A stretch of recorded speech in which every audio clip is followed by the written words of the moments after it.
আলাইকুম। আমি আসলে বেশি মানে ছোটই করেই বলি আর কি। সত্যি কথা যেটা সেটা হচ্ছে যে আমি জোরে বলছি মানে এই না যে আমি আপনাদের সঙ্গে বা আপনাদের সঙ্গে ভালোবাসা বা হৃদ্যতার কোনো অভাব আমার কখনো ছিল। আজকে 12 বছর আপনাদের সাথে আমার রিলেশন। আমার চোখের সামনে এ পর্যন্ত কখনো আপনারা বলতেও পারবেন না কেউ যে আপনাদেরকে ছোট করে কোনো কথা আমি এ পর্যন্ত বলছি। আমি কখনো কোনোদিন নেভার এভার আমি কখনো বলি নাই।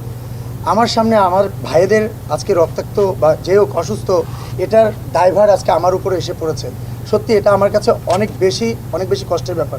বিশেষ করে আজকের দিনটা আমি কখনো কল্পনাও করিনি যে আজকে আমার ভাইদের রক্তের দায়ভার আমার উপরে এসে পড়বে। সো গতকাল 23 তারিখ ছিল। গতকালকে যে এই অঘটনটা ঘটেছে বা অনাকাঙ্ক্ষিত যে ঘটনাটা ঘটেছে, এটা সত্যি একটা মর্মাহত ব্যাপার ছিল। এটার জন্য আমি অন্তরস্থল থেকে অনেক বেশি কষ্ট পেয়েছি এবং এটা আমি আপনাদের কাছে আসলে আমার কোনো ভাষা নাই। আপনারা আমি জানি কিনা জানি না, আমার একটা গ্রুপ আছে, আপনারা জানেন। আমি কি সারা রাত আপনাদের সাথে কথা বলার ট্রাই করেছি যে আমি স্পটে ছিলাম না, আমি থেকে আপনার সামনে যদি কিছু হইতো আমি অবশ্যই এটা দায়ভার আমি নিতাম। তো তারপরেও যে ঘটনাটা ঘটেছে এটার জন্য আমি সত্যি কথা আমার মেম্বারদের বলেন বা যাদের আপনারা যারাই বলছেন যে আমার কথা বা আমার মেম্বাররা যারাই এই ঘটনার সাথে জড়িত আপনারাই বলছেন, সেটা আমি সবার পক্ষ থেকে আমি সত্যি কথা আন্তরিকভাবে দুঃখিত। সবাই এটা ক্ষমা সুন্দর দৃষ্টিতে দেখবেন। আমি আমার সামনে থেকে এরকম কোনো কিছু হয় বা হবে না এটা আমি কথা, এবং আমি এটাও বলে দিচ্ছি আজ শিল্পী সমিতির সাংগঠনিক সম্পাদক হিসাবে ভবিষ্যতে কখনো আমার সামনে আমার কোনো মানে আমার সংগঠনের কোনো নেতা বলেন, আমার সংগঠনের কোনো কর্মী বলেন, কেউ আমাদের সাংবাদিক ভাইদের সাথে এরকম যাতে ঘটনা যাতে করতে না পারে। আমি তো করবোই না।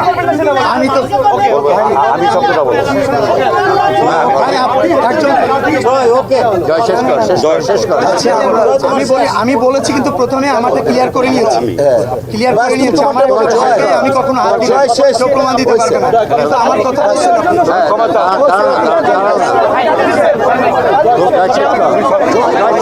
যে লোকগুলা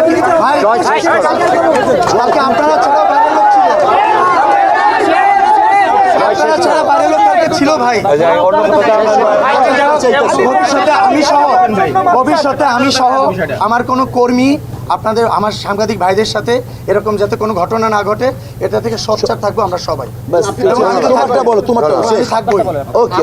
আপনারটা বলেন যে আমি করেছি, এটা আমাকে বলতে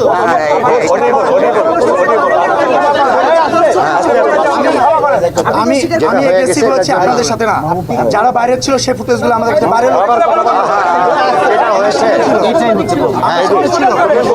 আমি কিন্তু আগে